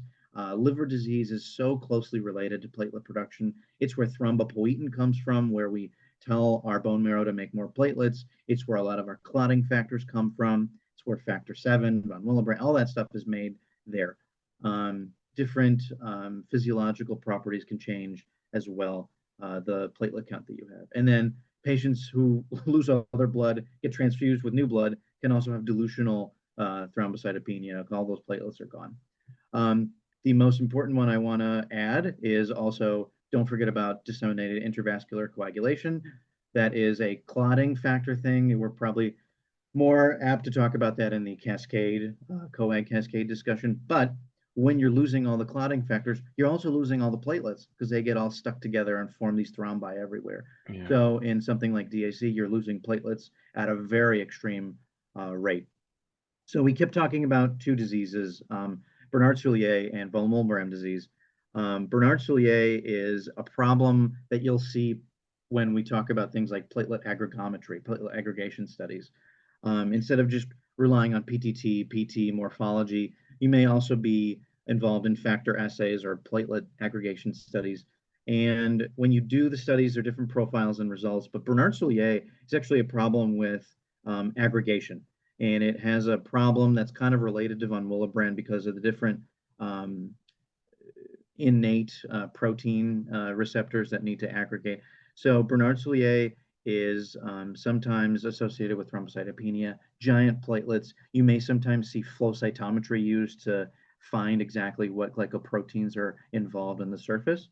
And then I said von Willebrand is a great example to talk about how different laboratory results can hint at different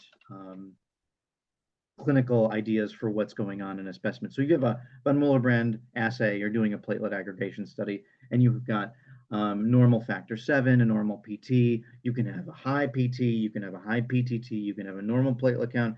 There are like 6 main different types of von Willebrand disease. And on a table, if you put all the lab values that you've got, aggregometry, coag studies, platelet counts, platelet morphology, and things like that, you can pretty easily have a nice differential to start what disease you might be thinking of. And that's a great pivot to when you hand it off to your pathologist review and work with them to make sure that you get the right diagnosis for the right patient at the right time.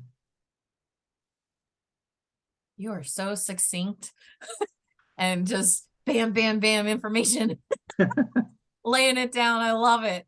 Do what I can. So he covered a lot of wonderful things.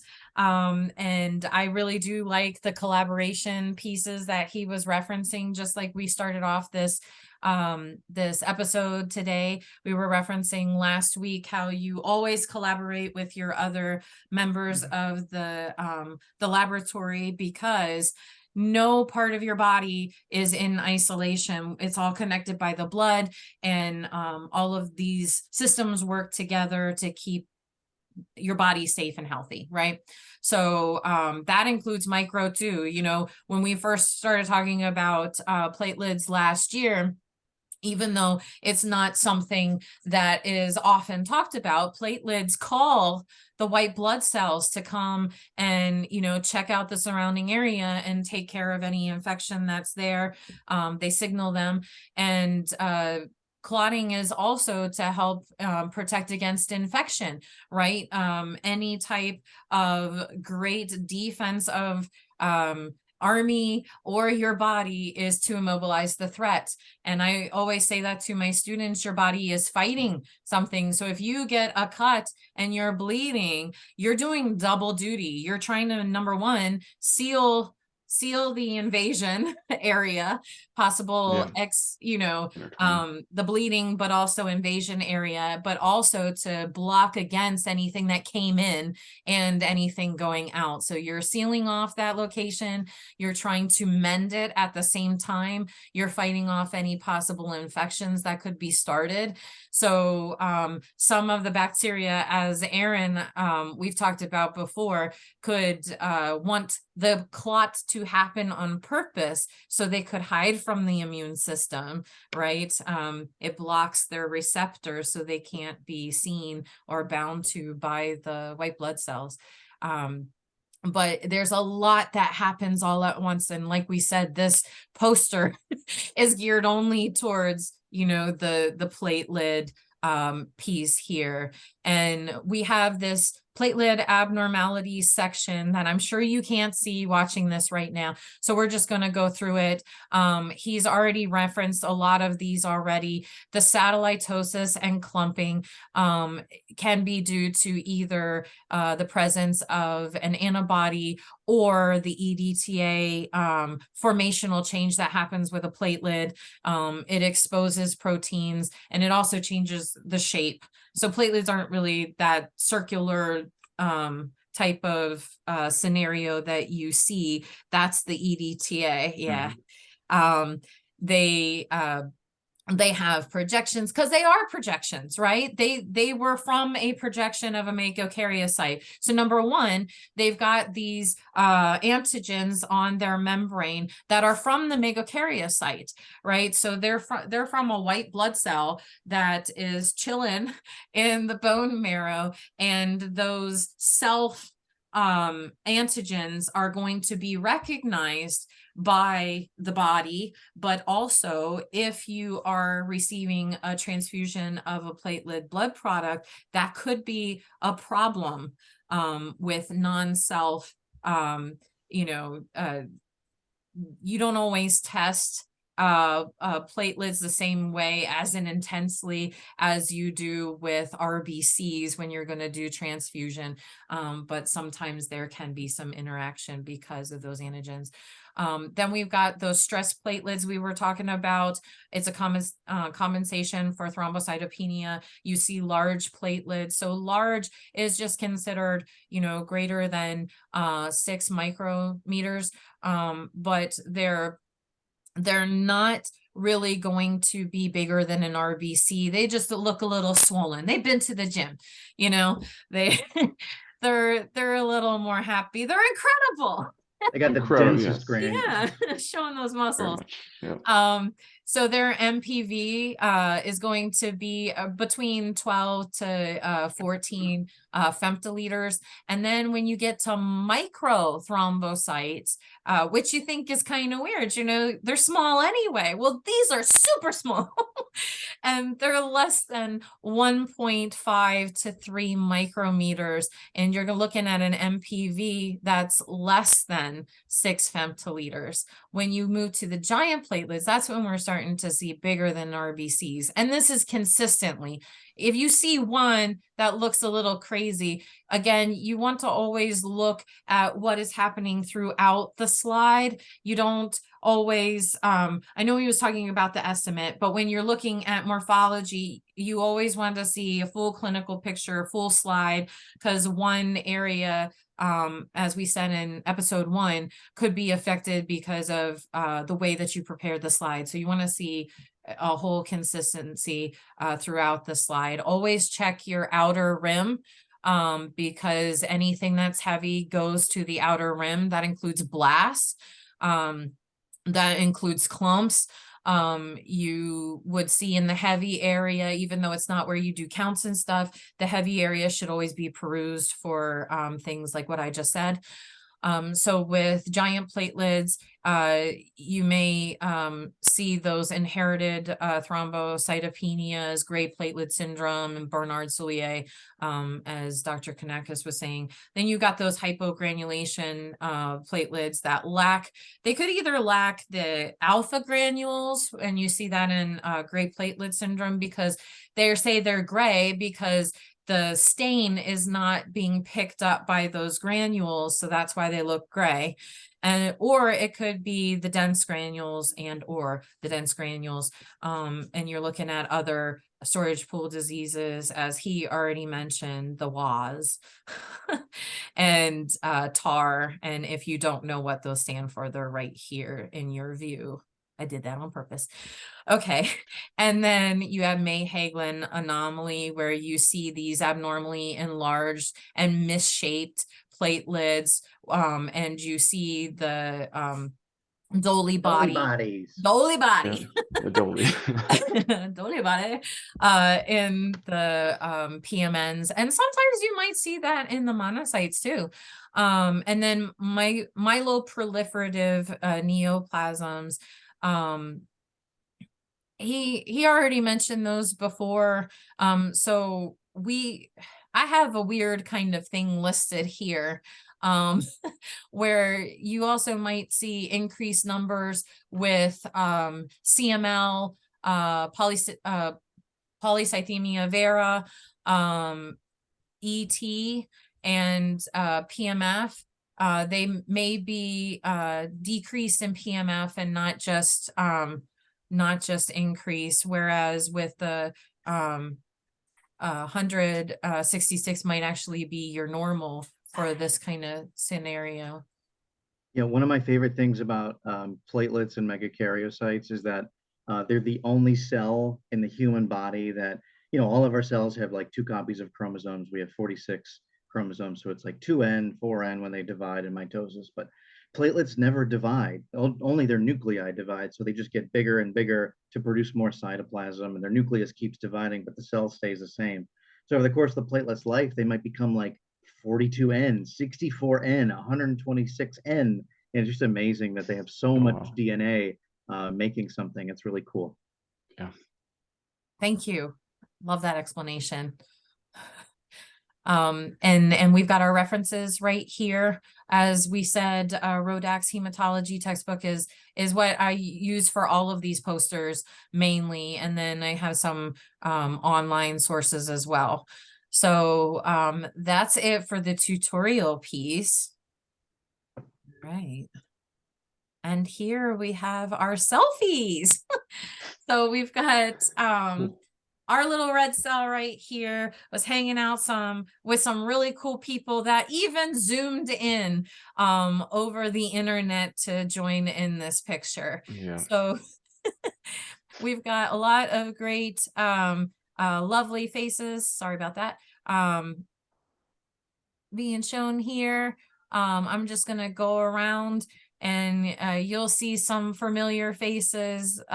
This young woman is with some other friends down here, but I just happened to separate them for the way that they are being shown on here.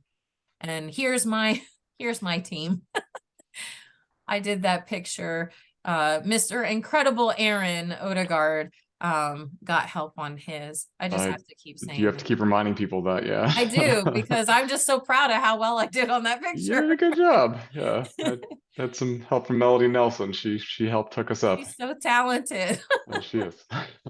She was the one who filmed us with the puppets. So do you want to talk about her for a second? What she does with ASCP? Oh yeah, no. So Melody's actually a part of the Council of Laboratory Professionals. She's also part of our working group, but she does all sorts of cool stuff with management and with CLMA, our Clinical Laboratory Managers Association, that's now part of ASCP. So she is amazing with graphic design and all sorts of fun stuff. So she's one of our key partners with videos, and can't wait to see all the fun stuff the group comes up with. Yeah, and we are so thankful for her talents and teamwork. We didn't say it, but all 3 of us are on the social media committee together. So yeah, that's how we know each other. And always have a good time, as you can see. I think you already picked up on that. Yes. So join a committee. No matter what area you're in, you'll always have a good time. We have lots of options that you can choose from that suit your passions. The reason that we were able to get Cell Bowl really on its way was because that was my passion project for the social media committee, and ended up getting support through that. Yeah, thank you. And we started working with the CLP committee and making it happen. So if you have a vision that helps to promote the field, promote educational programs, if that's your thing, if you want to improve visibility and understanding by the community at large, or you just have something that you feel everybody should know about, the social media committee and the CLP committee help members, ASCP members, act on their passions and receive support for those types of projects in order to help the profession at large. It isn't about making a name for ASCP. It's about supporting the field and its members and improving the healthcare team through laboratory professionals. So we are very much a volunteer sort of situation, and that's what a lot of our societies are made of. So NACLS is an accrediting agency for educational programs, and a lot of the stuff that is done is by volunteers. So your program faculty and program directors will be performing site visits to make sure that quality of programs across the United States are very good and you all are getting the best education possible. ASCLS is the American Society for Clinical Laboratory Sciences, and they're another society, national society of ours that helps with improving laws to improve patient care and focusing on the laboratory as well. They provide educational materials for continuing education, just like ASCP does as well. And we've got so much support from them. So if you ever see me posting something on Twitter, I tag ASCLS a lot because they are very supportive of medical laboratory professionals as well. And we all work together, even though ASCP and ASCLS are not the same entity. A lot of them are made of the very same members. And, you know, it's just a big family. You know, one's from the mom's side, one's from the dad's side, and we all work together, come together as a family unit. And obviously ASCP, we're looking at the Board of Certification as the gold standard for credentialing within the laboratory. And then we have continuing education that is offered through ASCP as well, including other committees like we were just talking about. So all of us have been 40 under 40, haven't we? Yeah. Yeah. Wow. Okay. So Cool. yeah. 40 under 40. There is ASCLS Voices Under 40, which I know Aaron has been that.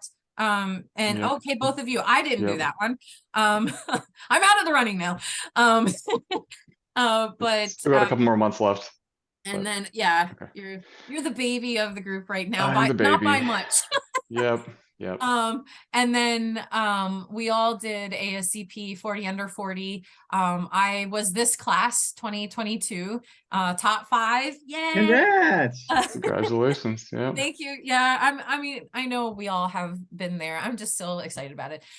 So while we have while we have that opportunity, I did want to talk about if students graduate, they become they're already ASCP student members right now because that's part of being in the competition.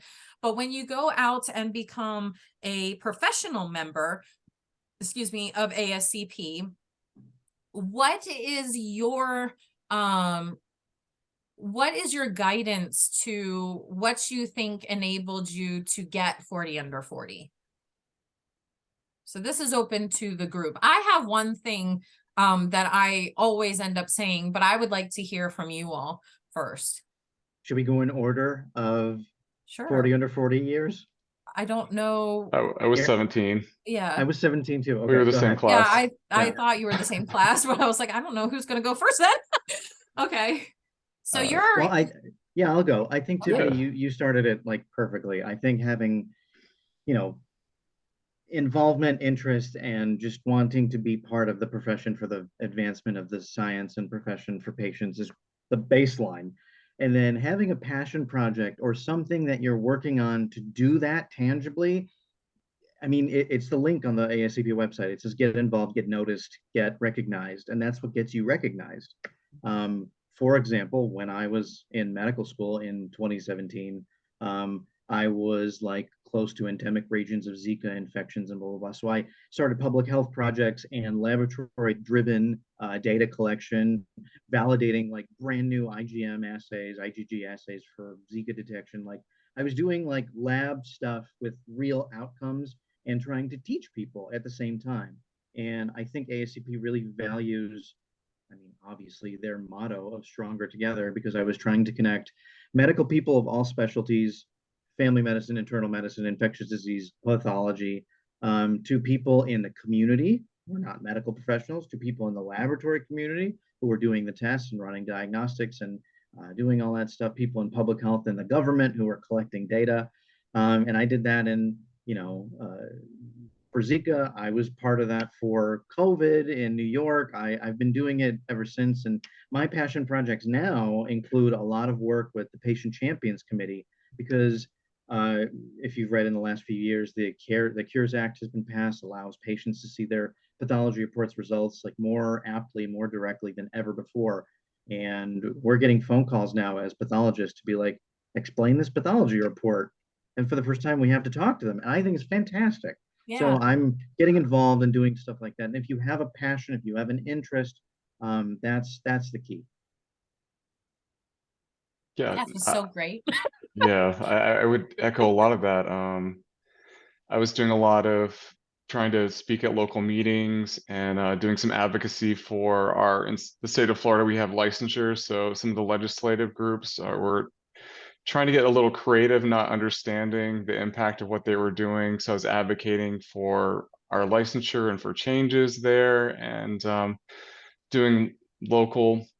I just reached out to a couple schools, and Nova Southeastern in my area was willing to let me do a understanding your lab workshop. So I got local people together, and we had people from the community come in, and we just broke down how your lab results are, how to interpret them. So you just start where you are. Pick one thing, and just as people see your passion, they'll invest in you. And ASCP is all about promoting the profession and then also helping raise your ideas up. If it's a great idea, don't let it go to waste. You gotta really promote it. So just doing what I was doing in my community got me kind of noticed in my 40 under 40 group. And then once you get into the honorary group, run with it. Just take advantage of all the great opportunities you're gonna get. And it's an amazing ride. So just keep going.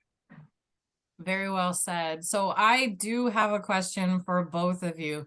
I ask this to everyone when I talk publicly about this. How many times did you apply for 40 under 40? What about you, Aaron? Yeah, okay. So I applied 3 times. Oh my God. 3 times. So I applied first in 2016, and I had already done the YouTube channel. I had made an educational LIS, all this stuff, and nothing. And then I applied again last year, already was doing the Cell Bowl, again, nothing. And then now I applied for this year's, and it was my last chance. I was devastated for the first 2 times because I'm like, I don't understand what's going on.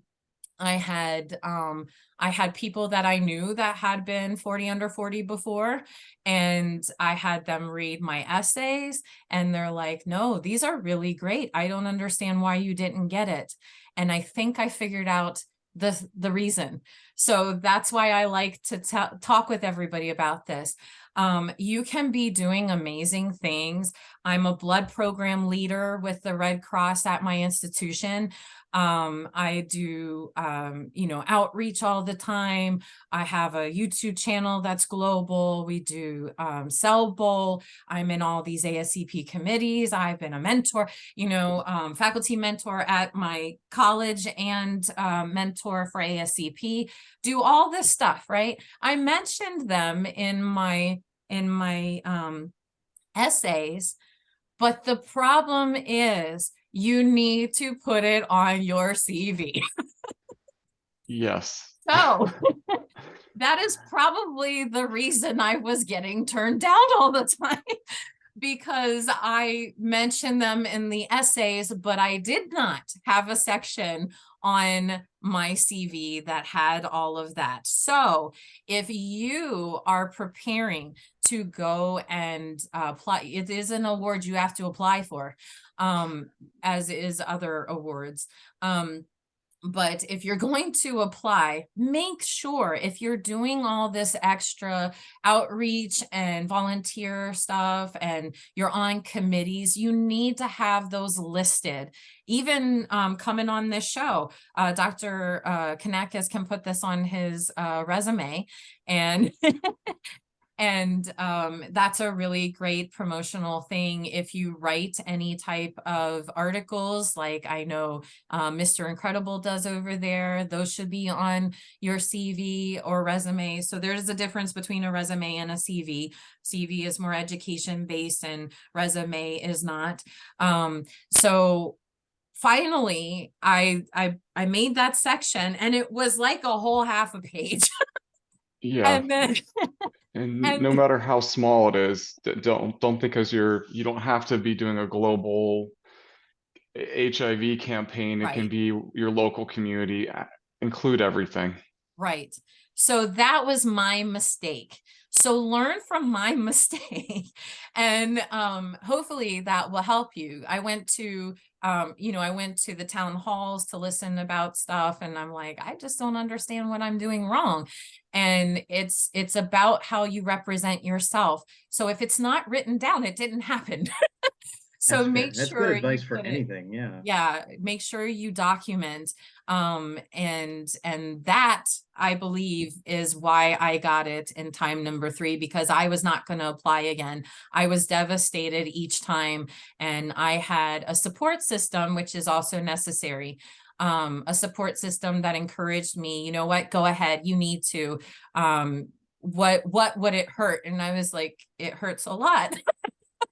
But the fact is, not everybody gets, no matter how amazing you are, not everybody gets something the first time. I think Cameron had to do it a couple of times too. I don't think he got it the first time either. So, you may have represented yourself well the first time, but there might have been something that you forgot to do. So make sure you do have a mentor, someone you look up to that will help you look at your stuff and help you prepare for whatever it is you're going for. We are available for questions if you have them as well. But just because you don't get something the first time, persevere. It is worth it. And if you really do have that passion, the world will see it, whether you get an award or not. Awards are not something that makes you. If you're not great enough without the award, then you're not great enough with the award. So it's not what makes you. Your drive comes from your passion, and your passion comes from what you want to see in the world. So it isn't always the first time. I know that you all are bad examples because you did amazing the first time. But Tiffany, I think me and Aaron both applied and sent in a nice $50 bill. Maybe. I don't know. maybe. Aaron. Yeah, I had to pay 120. Okay. Oh. Yeah. I'm kidding. Yeah, I'm kidding. I'm very much kidding. No, That's very bad. Don't do that. Yeah. I do appreciate the comedy. Yeah. It is it is something that can be a touchy subject for people, but it is important to talk about perceived failures, because honestly, I wasn't a failure, even though I didn't get the award. No. I just didn't represent myself in a way that got me as noticed as I could have if I had done what I did the last time. Yeah. The first 2 times. you learn from your mistakes. Absolutely. And sometimes it's just not the right time. And this time Right. it turned out to be an amazing time. So yes. but That's what we keep talking about. Very good parting words. Yeah. Yeah, Aaron has been part of my support system, and we talk about things. Sorry, that's my other support system, my dog. Yes. Your family is really huge. But sometimes, as Aaron was saying, it's just meant to be for a certain time. And I was very blessed to be a part of the top 5 honorees of the 100th anniversary of ASCP, which made it so that I could go out in person to the meeting and attend. My husband came with me. It was our 15-year anniversary, wedding anniversary. It was so many wonderful things. So, just because you didn't get the first time, maybe you're meant to have it in a more special way for the particular time for you. So keep trying, keep persevering. And no matter what, you are enough with or without an award. So don't ever let that deter you. I think We've that's great got, advice. That happened to me when I was applying to med school years and years ago. Like I had to do it a couple times. I had multiple things. It's a normal thing. Don't fear rejection. Just keep pushing on. I noticed that a lot with current students. The younger students, the younger the student I have, the more I see that more and more people are too scared to try because they're scared of rejection or scared of failure. And I want to say perceived failure, because failure is not necessarily what you think it is. And it's a learning experience. It's not that you're worthless or your worth has anything to do with it. So keep on going. If you have struggles with trying to, promote yourself and understand that failure is not, anything other than a learning opportunity, then find someone who sees that in you, that keeps speaking that life into you and that encouragement. Because if you don't see it for yourself, you need to surround yourself with people that help you see it for yourself. But yes, we are stronger together. We are here for one another. And there are so many opportunities that you have to surround yourself with people that have this same motto and that morale. So if you don't see that where you are, get involved. We are here for you. Request us as mentors. Join in one of the committees that we're in. We are real people and we we can be your support system as well. So closing with that, just showing you these future colleagues that we have here, and really, really great work that they all are doing. And we hope to see you in week 4, and we'll then see who goes out into the playoffs. Any closing words from you all? No, I think you summarized a lot of mentorship and sponsorship and perseverance pretty well. Yep. All right. So thank you all for watching. Make sure to check out last year's Cell Bowl 2021. It is all the basis for the tutorials that we've been doing in Cell Bowl 2022. And we will continue to build on these tutorials in Cell Bowl 2023. So join us next time to talk about, Aaron, what are we talking about next week? Granulocytes. Granulocytes. And who do we have coming on? Catherine, go lab! Go lab! Our fearless leader of the ASCP social media committee. So she is back to talk about some things that she alluded to last year. So please make sure to check that episode out first and then build on it next time. So thank you so much for watching. Like this video, subscribe, turn on the notifications so that you know when a new episode is hitting, and follow your favorite teams. Make sure you get out on social media and support them, and get the word out about all this wonderful stuff that they're doing. Thank you all so much for watching, and we will see you next time. Take care. Bye.